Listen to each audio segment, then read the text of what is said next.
And now I'm going to hand it over to Tish Quinn, Social Security Specialist from California Department of Rehabilitation. Tish? Yeah, thank you, Sonia.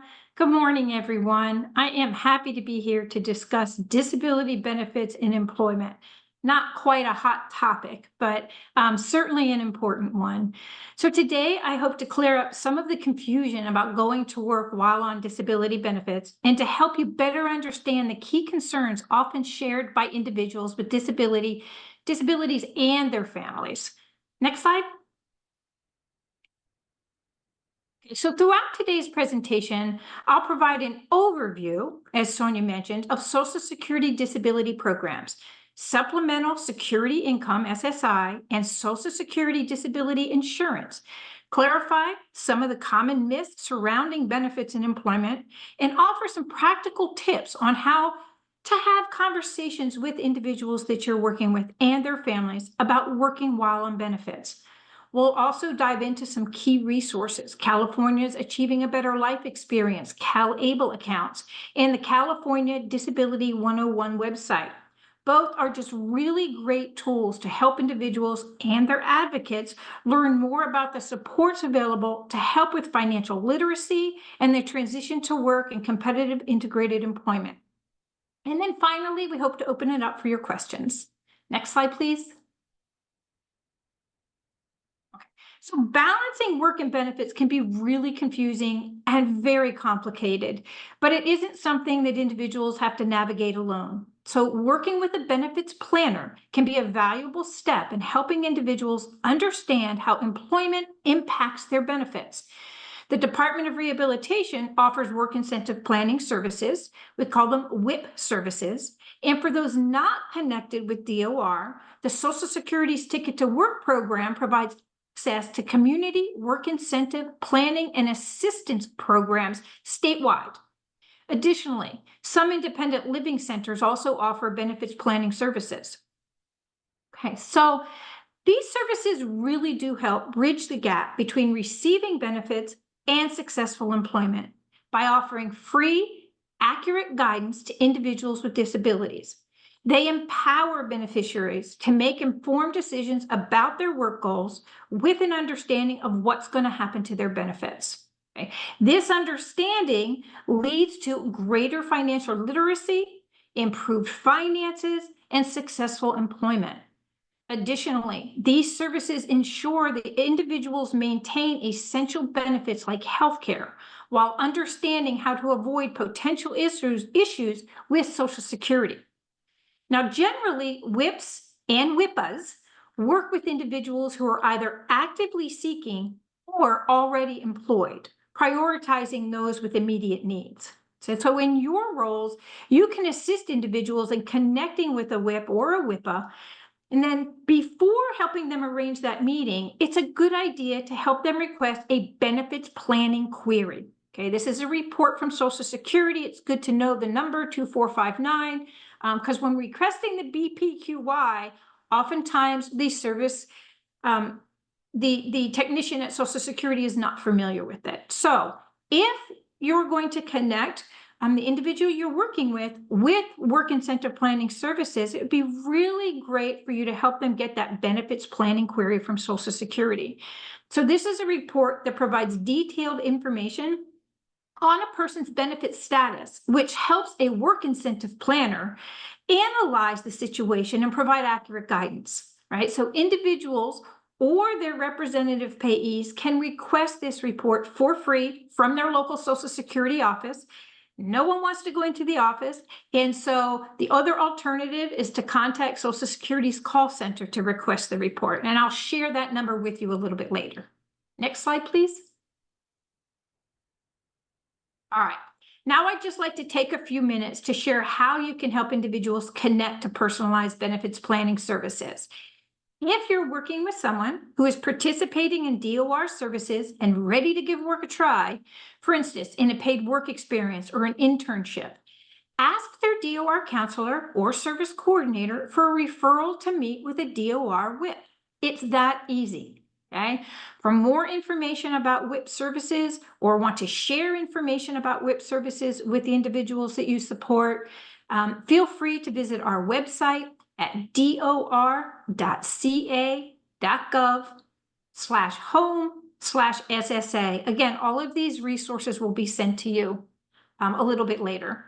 Okay, we have access to our webinars, newsletters, facts, myths, some information to help individuals get connected with those WIP services.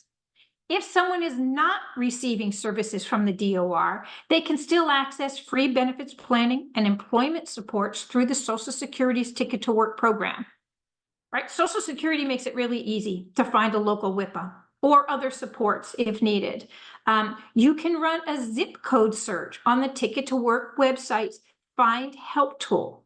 Okay? The Ticket to Work's website is choosework.ssa.gov. And that provides you access to quite a bit of resources and information and fact sheets, and you can register for their webinars, sign up for blogs, and get connected to your WIPA, right? Or if that's difficult for the individual, they can contact the Ticket to Work helpline. It is available to provide guidance. So the Ticket to Work helpline can be contacted through 1-866-968-7842. There's also a TTY number, okay? Now, I will kind of just warn you, if you contact the if you contact the Ticket to Work helpline without having the individual you're serving with you, they're not going to be able to answer your questions because they're going to want a Social Security number and an address just to verify the person has a ticket available. Next slide, please. All right, so moving on. Oftentimes, when we ask someone what type of benefit they receive, they respond SSA benefits. Okay, but it's important to know that SSA stands for the Social Security Administration. The Social Security Administration administers two disability programs: Supplemental Security Income, SSI, and Social Security Disability Insurance, SSDI. SSI is a needs-based public assistance program. It makes cash payments to aged, blind, and disabled people who have limited income and few resources, and who have no or a very limited work history, okay? As a needs-based program, any income of any kind reduce the amount of SSI someone receives, okay? It is paid for by the General Tax Fund. Hence, it has very strict rules. To be eligible for SSI, resources must stay under the $2,000 limit or $3,000 for a couple. And the amount that someone receives can fluctuate month to month when working because Social Security calculates the SSI payment every month. If you qualify for SSI, you get Medi-Cal benefits automatically. All right, shifting gears, SSDI, or it's known as a Title II program, is an insurance program, just as the title states. SSDI beneficiaries have worked long enough and have paid Social Security taxes known as FICA taxes. The amount of SSDI a person receives is based on that worker's past earnings, and Medicare is provided after a 24-month qualifying period. Because SSDI is an insurance program, there is no resource limit. SSDI is an all or nothing program, meaning that there is no fluctuation in the payment. You either get your full SSDI check or you don't, okay? It is possible that someone receives two separate checks per month, okay? They may receive a little bit of SSI and a little bit of SSDI. Now, I know that's a lot of information, but it's important to understand that SSI and SSDI are two very different disability programs. They treat income very differently, and they have very different set of rules about work and benefits. So benefits planners will always verify a person's benefits before providing any kind of individualized guidance, just to avoid any misinformation. Next slide, please.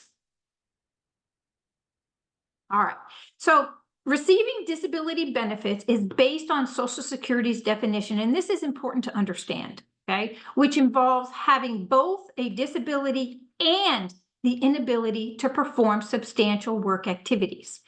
There are three ways regional center participants may receive benefits. One is that they're a minor under the age of 18 living in a disadvantaged home, and they have a recognized disability. Okay, it's pretty easy to get on SSI as a minor. The second way is that they're receiving SSI as an adult, so they're age 18 or over. And it's important to understand that there are a number of categories for SSI with varying monthly payments. Okay? Not everyone receives the same amount. The third way someone might be receiving disability benefits is that they're receiving SSDI on their own work record. They've worked long enough to pay into the Social Security system. Or they're receiving SSDI under a disabled adult child. We call that a DAC, or childhood disability benefit. Those are interchangeable. Okay. And for an individual to receive DAC or CDB, they must be an adult with a disability that was diagnosed before age 22. They're unmarried and is a child of an insured worker who is either deceased, disabled, or retired. So these benefits are paid based on the parent's work record and are designed to support dependent adult children. Next slide, please. So there's a lot of uncertainty surrounding SSI and SSDI and work. Let's take a look at a few myths and facts. Okay, these are 3 primary fears we hear from disability beneficiaries and their families. Okay, pretty simple. You've probably heard them yourselves. If I go to work, I'll lose my cash benefits. If I go to work, I'll lose my Medi-Cal or my Medicare. If I go to work and have to stop working later because of my disability, Social Security won't let me back on benefits. So the good news is that these are all just myths. Social Security offers a number of work incentives to support going to work. So let's look at the facts. Next slide, please. So myth number 1, if I go to work, I'll lose my cash benefits. What was it? 55% of you said you're comfortable talking about disability benefits, and that's awesome. So you know that this is a very real fear, as individuals with disabilities often rely on their benefits to help cover basic needs. Social Security has rules that help people with disabilities stay connected to their benefits when working. These rules are called work incentives, and they make sure that benefits won't stop suddenly so that beneficiaries can continue to get the support they need while they try working. Next slide, please. So Social Security offers a variety of work incentives, right, to help people keep their benefits while working, including their medical coverage. All right, this is just a really quick overview that illustrates some of the more common work incentives that are available. SSI work incentives ensure that individuals will always have more money when they work by excluding part of their earnings when calculating the SSI payment. If there is no other income, Social Security won't count the first $85 of earning, and this is called an income exclusion. There's a special exclusion called student earned income exclusion. It's a powerful incentive that allows a student who is under 22 and regularly attending school to exclude some or all of their monthly income so that they receive the maximum amount of SSI. This is going to be really helpful for individuals in the adult transition program or in high school, college, or vocational program. There are impairment-related work expenses. This allows certain disability-related expenses to be deducted from the income to help pay for the cost of services or items needed for work, like prescription medications, special transportation, medical supplies, therapies, and more. And then there are also special rules for people whose primary disability is blindness. Okay? SSDI work incentives work differently, and they come in 3 primary phases that allow an individual to test work over a period of time. At first, we have a trial work period. This allows a recipient to test work for 9 months without losing benefits, no matter how much they earn. Okay, they get their full SSDI benefits during the trial work period. Okay, this allows someone to test work to see if it's right for them. Then we have the extended period of eligibility, or EPE. The EPE provides a 36-month safety net where individuals stay on SSDI and they get their SSDI cash payment for all months that their earnings are below a threshold. And that threshold is called substantial gainful activity, or SGA. This year, SGA is $1,550 in countable income. Okay. During the EPE, other work incentives can be used, like the impairment-related work expense, okay, to help reduce or lower the amount of income Social Security counts, helping to ensure continued cash payments. Following the EPE, the third phase would be an expedited reinstatement. This allows for a quick return to benefits if benefits have ended due to earnings and work, and the individual has to stop working because of their disability. Okay, so that's over 8 years of protection. And while I can't cover all the details today, the key point is that SSI and SSDI offer different work incentives with some overlap, and it's really crucial to match the right work incentive with the individual's unique situation. Both programs offer important protections to help individuals transition to employment while maximizing their benefits. Next slide, please. So moving on to myth number 2, and this is probably one of the biggest fears we hear most often. If I go to work, I'll lose my Medi-Cal or my Medicare. I can't lose that. I rely on that for my health care. Well, for many individuals, this is often a bigger concern than losing their cash benefits, right? So especially if they receive in-home supportive services, or IHSS, through Medi-Cal. Both SSI and SSDI have programs that protect continuation of healthcare, but it's important to know the rules. Let's break it down. Let's break down the facts and highlight some important programs.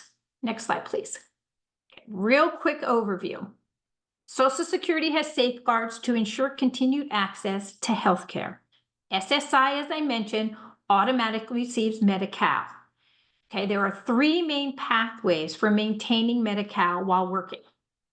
Okay, they are designed to support long-term stability while someone gives work a try. And these options will allow the continuation of benefits and coverage that someone might need without interruption as they explore employment opportunities. So first, all SSI recipients automatically receive SSI-linked Medi-Cal. So when they begin working, if they receive an SSI payment of any amount, they will keep the SSI-linked Medi-Cal as long as the individual continues to meet SSI eligibility. There is no time limit to how long SSI-linked Medi-Cal can last. Someone can work part-time, still receive an SSI payment, and stay eligible for SSI indefinitely. But remember, SSI has a $2,000 resource limit, so monitoring resources is really important. If the SSI payment stops because of countable earnings, and what I mean by that is essentially someone earns too much to continue receiving the SSI payment, they can still stay on SSI and qualify for continued Medi-Cal under a special provision called 1619B. Under 1619B, they can actually earn up to $58,000, $58,638 in California, and a little more for people who are blind.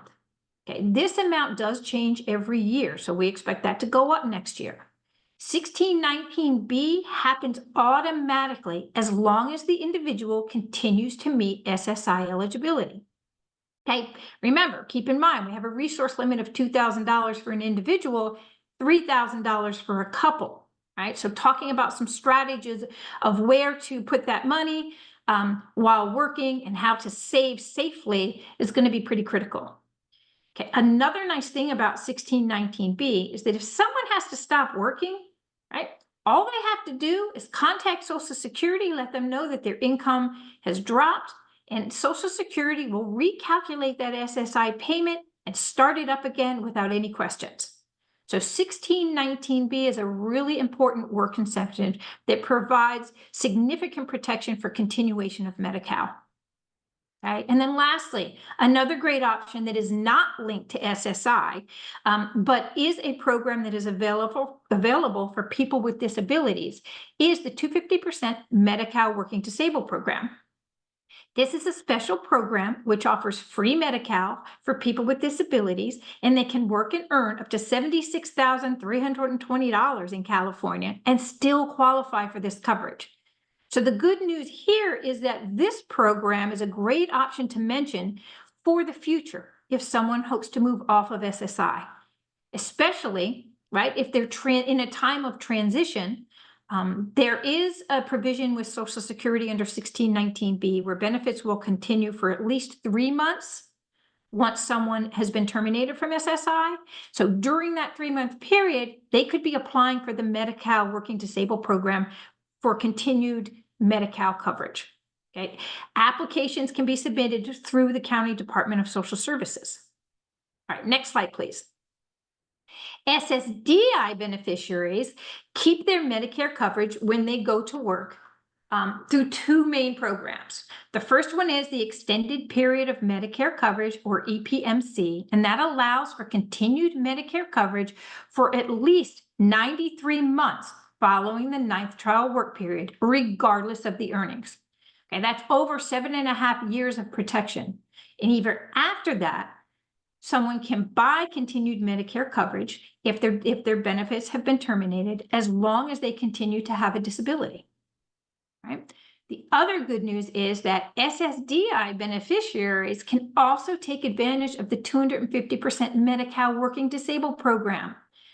Under this program, Medi-Cal covers the monthly Medicare premiums and some of those out-of-pocket expenses, allowing the individual to receive both Medicare and Medi-Cal. So we call this Medi-Medi benefits.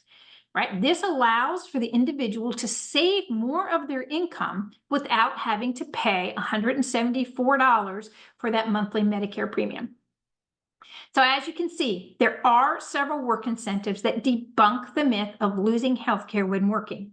So we've just discussed 4 different programs available to ensure continuation of Medi-Cal or Medicare. Again, it is important to understand the rules to stay eligible long-term. All right, next slide, please.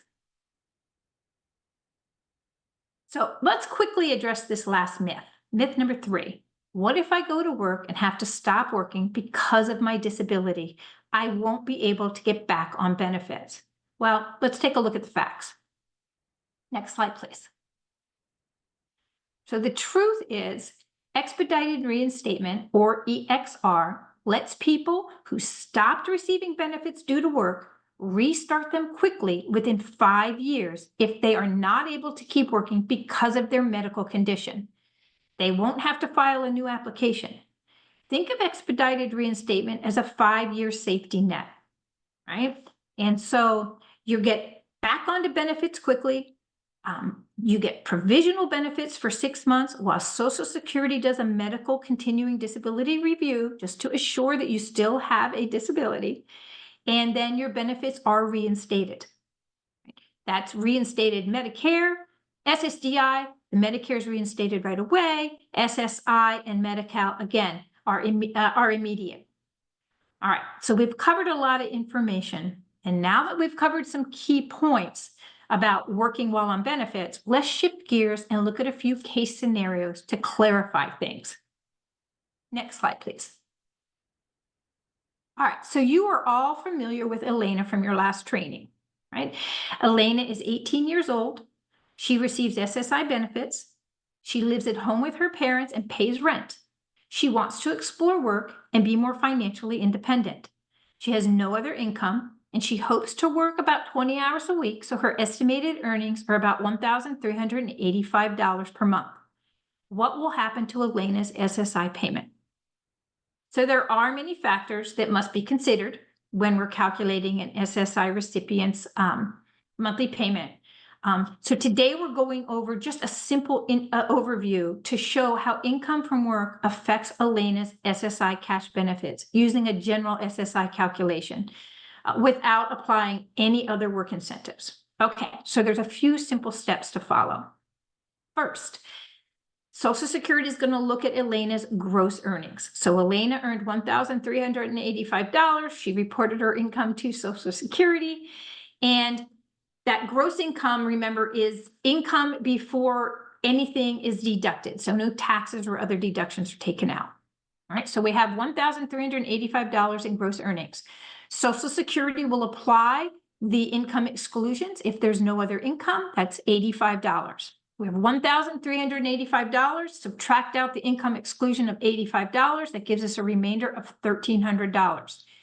Social Security will count 50% of that remainder amount. So 1,300 divided by 2 gives us $650. This is Elena's countable earned income. So the key point here is, of the $1,385 that Elena earns, Social Security will only count $650. That's less than half of her earnings. So let's figure out how Elena's check will change. Next slide, please. Okay. Now we know how much income will be counted by Social Security. Next, Social Security will subtract that countable income from Elena's base SSI rate. Elena receives $1,182.94 in SSI. Okay, and I'm using this amount because it is the most common amount for SSI in California. All right, so we have $1,182.94 SSI base rate. We're going to subtract out that countable income of $650. That leaves us with a $532.94 SSI check. Elena's SSI check will be reduced to the $532.94 for this month because of her income from her job. Okay, but let's look at the big picture. How does this affect Elena's total monthly income, right? So when we add Elena's gross earnings of $1,385 to her adjusted SSI amount of $532.94, we can see that she has a gross total income of $1,917.94. So even though her SSI benefit for the month was reduced, she has a lot more money than if she wasn't working and only getting SSI. If Elena had used other work incentives, her SSI cash benefit would be higher for the month. Next slide, please. Okay. As you can see, when Elena relies solely on her SSI, she gets $1,182.94 per month. But when she works part-time, her monthly income increases to $1,917.94. That's $735 more spending money per month. Okay. Elena is better off financially because Social Security doesn't reduce her SSI check dollar for dollar when she's working. So she will always come out ahead financially when she's working. There are some great online tools and estimators to help calculate how earnings impact SSI. And I'll share those resources for you in a little bit. Generally speaking, just subtract out $85 and divide by 2, and that will give you that countable income as an estimate. Next slide, please. All right. As Elena's benefits planner or her service coordinator, it's important to ensure that she and her family understand how working will affect her money and Medi-Cal. Right? Social Security has specific rules that allow her to work without immediately losing her benefits, including that Medi-Cal coverage. Okay, so in this scenario, since Elena still receives an SSI check, her SSI-linked Medi-Cal will continue, and she can work and stay connected to her SSI benefits long-term. She'll always have more money. She'll always have more money while working on SSI than she would on SSI alone. Okay. In this situation, the 1619B protection doesn't apply because Elena's continuing to receive an SSI check each month. But still, right, it may help to reassure Elena and her family to know that she can keep her SSI benefits while earning even more, up to that $58,638 threshold per year under the 1619B provision. And this allows her to keep her Medi-Cal coverage. If her earnings ever lead to her SSI payments stopping, right, we want to reassure them she can simply notify Social Security and let them know to restart her benefits because her income has either reduced or stopped. Okay, remember, to stay eligible for SSI, she has to keep her resources under the $2,000 resource limit. Okay, you can help her understand this important rule, ensuring she continues to qualify for benefits. It may be helpful to assist her in setting up a budget and talk about strategies to keep her resources under the $2,000 limit.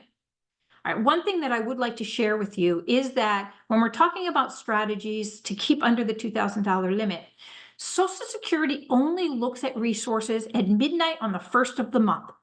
So someone having more than $2,000 in their bank account on the 15th of the month has no impact on their benefits. Okay, but it is important to help them understand to get that money out of their bank account before the end of the month.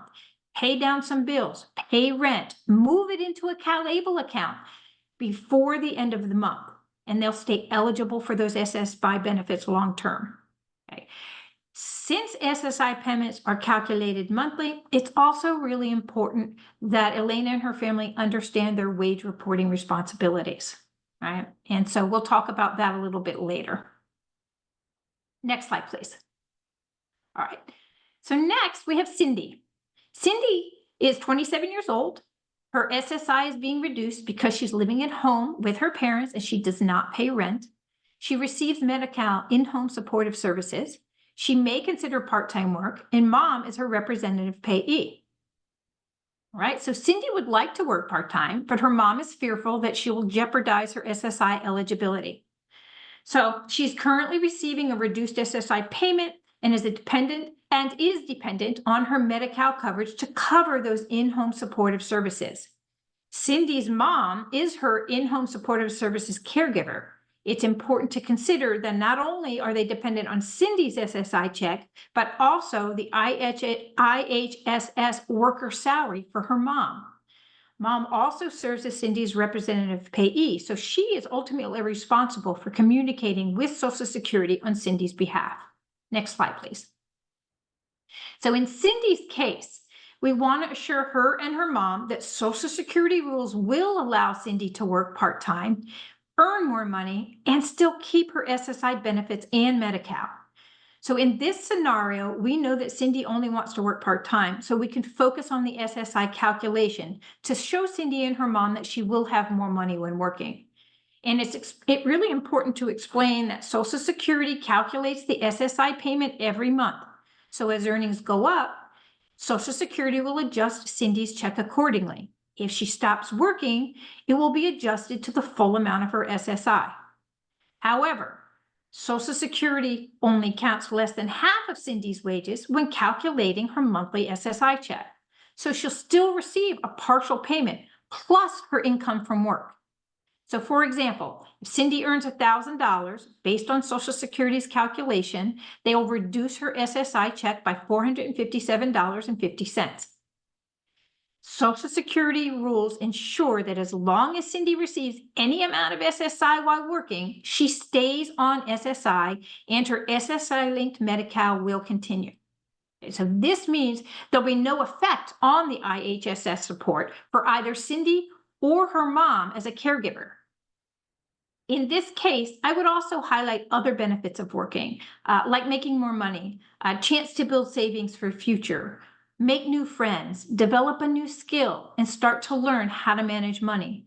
And it may be helpful to chat about what programs are available to help Cindy transition to work, like paid work experiences, job coaching, or internships.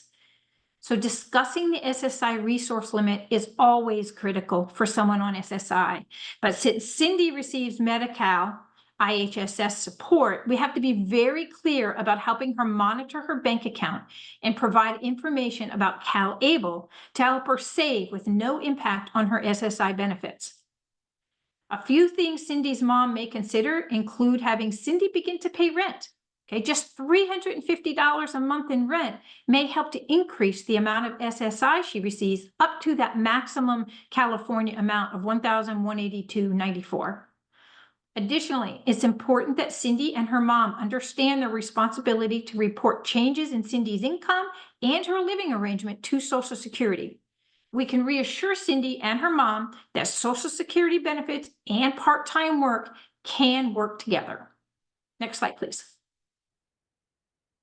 All right. So next slide, please. Did I go to the next slide? There we go. So this next scenario, just briefly want to review Tom, right? So Tom is 40 years old. He receives SSI, disabled adult child or childhood disability benefits. He's been reporting wages for his subminimum wage job for the last 15 years. And he's going to need a job coach. He likely will need a job coach to help him transition from his work activity program. Okay, so as an SSDI recipient, Tom has access to the SSDI work incentives, which allow him to maintain some independence and still make some extra money from work. Since Tom has past work experience, obtaining that benefits plan inquiry to see what has been reported in the past and to verify the use of any of work incentives is really crucial. So when working with Tom, it's important to find out about his past work, what his expected earnings are moving forward, and to identify some possible work incentives that Tom can take advantage of to help minimize how Social Security counts as income. Okay. We also want to find out, is he currently paying a Medicare premium? Right. So that we can talk about some strategies to help get that covered. Next slide, please. So when receiving SSDI, the first work incentive that Tom has available is the trial work period. Tom has 9 months to test his ability to work while receiving full SSDI benefits, no matter how much he earns. Okay, and a trial work period is only counted if earnings exceed $1,110 this year. Right? After the trial work period, he moves into that 36-month extended period of eligibility, or EPE. During the EPE, if Tom earns at or below that substantial gainful activity level, right, that's that $1,550 threshold this year, he will continue to receive his benefits. If earnings exceed that SGA level, his benefits may be suspended on a month-to-month basis, but Social Security can use other work incentives to help reduce his countable income, helping him keep that SSDI check. Right. After the EPE, if Tom's earnings continue to be above SGA, his benefits will likely end. Okay. And once they end, he will have 5 years for his benefits to go. He will have 5 years to ask for expedited reinstatement to quickly get back on benefits if he has to stop working due to his disability. Right. So as you can see, that SSDI that allows someone to give work a try over a very long period of time to see if it's right for them. There are some other details to consider during the EPBE, but in the interest of time, these are simplified and they're the primary SSDI protections. On a side note, we know that Tom will likely need some job coaching to help him transition to competitive integrated employment.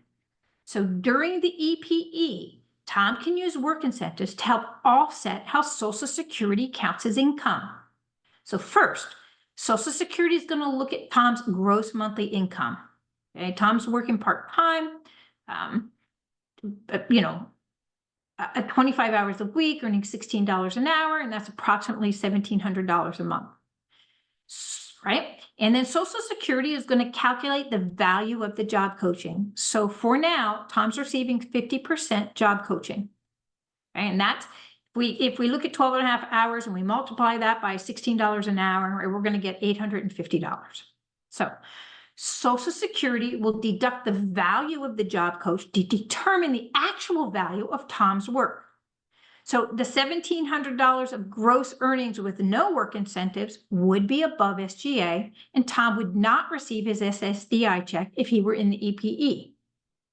However, when notifying Social Security about the special condition, his countable income is reduced to $850, far below the SGA of $1,550. So Tom would receive both his earnings from work and his SSDI check in this month. And so this scenario illustrates the value of work incentives for SSDI recipients. Next slide, please. All right, so in Tom's case, it's important to ensure that he and his family understand how working will affect his SSDI, disabled adult child benefits. Okay, Social Security has SSDI rules that allow him to work with no impact on his benefits for a period of time. I might not go into all the TWP, EPE, and EXR right away, but I'm certainly going to share some information about that trial work period right? That allows Tom to go ahead and give work a try with absolutely no impact on his benefits. The extended period of Medicare coverage allows for continued Medicare for at least 93 months following that trial work period. That's important for Tom and his family to understand. So remember, Tom may also be eligible for Medi-Cal Working Disabled program, right? So which will help him pay his Medicare premiums if he's not already enrolled. Many families worry that if their SSDI disabled adult child starts working, that it will impact the parent's benefit, right? Because remember, with disabled adult child benefits, it's based on the parent's work record. Okay? However, this isn't the case. Okay, so it might be important to assure Tom's family that they can maintain their benefits while he gives competitive integrated employment a try. All right, and then remember, we always have EXR as that safety net to keep Tom protected if his benefits were to end. Next slide, please. All right. So now that we've quickly walked through these scenarios, I've been asked to share some general talking points with you to use to encourage individuals to explore work opportunities. So here are some of the 6 most common or frequently sort of asked questions or concerns, right? So if I can't work because of my disability. There are laws that support you going to work and resources to help you reach your employment goals, like training, job coaching, and accommodations that make work possible. Okay? Even with a disability, these supports can be customized to help you work comfortably and confidently. Number 2, if I go to work, I'll lose my cash benefits. Well, we explored this in detail, right? Social Security has over 20 work incentives available to help you work without losing your benefits right away, including that health care. With SSI, Social Security's rules ensure you will always have more money when you work. With SSDI, Social Security rules ensure you will always with SSDI, you can give work a try for a period of time with no impact on your benefits to see if working is right for you. Right. For SSDI, there's absolutely no risk for those 9 months. So someone can see if balancing work and their disability is even possible. Number 3, I rely on my cash benefits, so I can't afford to work. While working while on SSI and SSDI can actually increase your income. Social Security has special rules to help you keep some or all of the support you need while you work to earn more money. Next slide, please. Okay. Number 4, I'll lose my Medi-Cal or my Medicare when I go to work, right? There are programs to protect your health care long-term while you're working. Medi-Cal has several programs to fit different situations for continued coverage, and Medicare coverage continues when you are working for at least 7 years and 9 months. And there may be other options available through Medicare or an employer or through Covered California.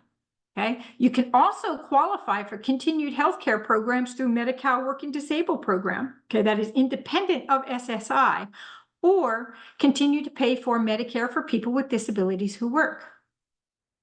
5, if I work, Social Security will assume I don't have a disability anymore. Okay, well, working doesn't change your eligibility for disability status, and that Social Security will continue to monitor your condition separately from any kind of work attempt.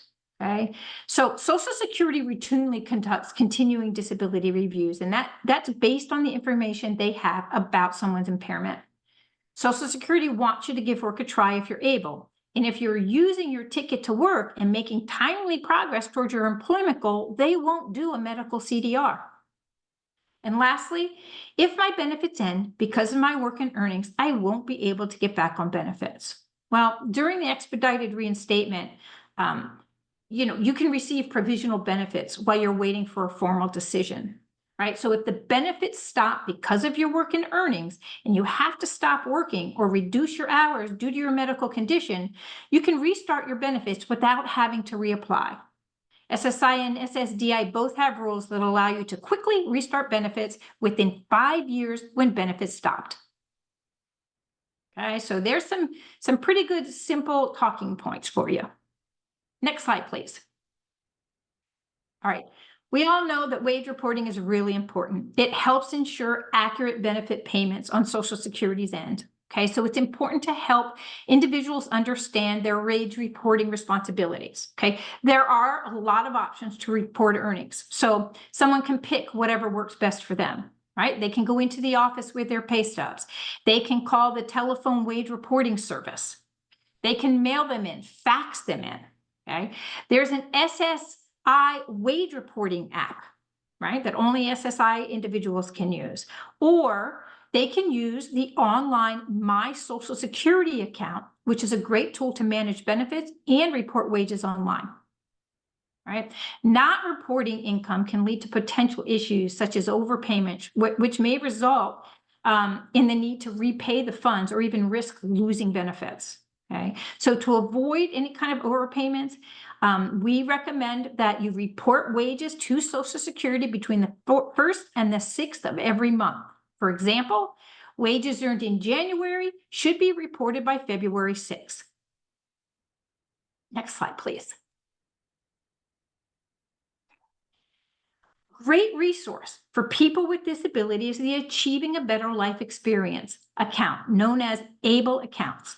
So ABLE accounts allow people with disabilities to save and invest for the future without the risk of losing disability benefits. CalAble is California's ABLE account. Okay, this is a special account and it helps people with disabilities save money without affecting their eligibility for SSI, Medi-Cal, HUD, and other public benefit programs. For individuals with a disability that began before age 26, a CalAble account allows them to save up to $18,000 a year, more if they're working. Anyone can contribute to their account. Okay? It's a tax-advantaged savings account. The first $100,000 in the account is not counted as a resource. The money in a CalAble account can be used to pay for a lot of disability-related expenses, which are defined very broadly, and they include living expenses and improving your quality of life. It's good to note that beginning in January 1, 2026, the age for eligibility to open a CalAble account will be disabled before age 46. So that's really going to kind of open up this valuable program to a lot more people. It's important to keep in mind that SSI has that $2,000 resource limit. So as income increases, it's a lot harder to maintain that, to stay under that $2,000 resource limit. So it's important to monitor the bank accounts to stay under that limit and move money into a CalAble account if you're able. So the CalAble account really kind of offers a way for someone to save and invest without jeopardizing those SSI benefits in Medi-Cal. Okay, SSDI beneficiaries are eligible to open the account, but remember, SSDI doesn't have a resource limit. So, but there are some other benefits for someone who's receiving SSDI. Next slide, please. All right, so the World Institute on Disability has a fantastic website to help you learn more. Right, you can find it online at californiadb101.org. On their SSI work page, you can learn more about work incentives, explore Medi-Cal programs, and even use their SSI estimator to see how the different earnings amounts or work incentives would impact the SSI. For SSDI and work page, this one outlines the trial work period, the extended period of eligibility, expedited reinstatement, and other work incentives. Right? So the SSDI benefits and work estimator can help track the use of the trial work period or the EPE based on gross earnings and highlights significant touch points that someone should consider. Okay, so this is just a great tool to share with the individuals that you serve or other advocates who are interested in learning more. There is also a section on youth and benefits for young people with a parent focus section. Okay, it is user-friendly and easy to navigate. Next slide, please. All right, there are just a few great resources. I'm not going to go into each of them. Social Security has a number of resources. Choose Work, as I mentioned earlier, is a great resource for individuals. And then the Social Security Programs Unit has a Ticket to Work helpline if you have questions and need additional guidance. And so the only thing that I really kind of want to point under Social Security is Social Security has something called the Red Book. Okay, this is their Bible for work incentives. And I would encourage you to go to, and I have it listed here, Social Security's publication site and order some of those just to kind of have so that you can hand them out. And then another great tool that is concise and really easy to understand is the Working While Disabled, How We Can Help Brochure. It's very short and brief. It has all of the annual thresholds listed in it, and it's really easy to understand. Another great tool to share with the families that you're working with or other advocates. All right, next slide, please. So gosh, we've covered a lot of information. I hoped it helped to dispel some myths and showed you that working while on SSI or SSDI is not only possible, but beneficial. Okay, and so the takeaway today is that with the right work incentives, SSI and employment can go hand in hand to support the path for greater independence and financial stability.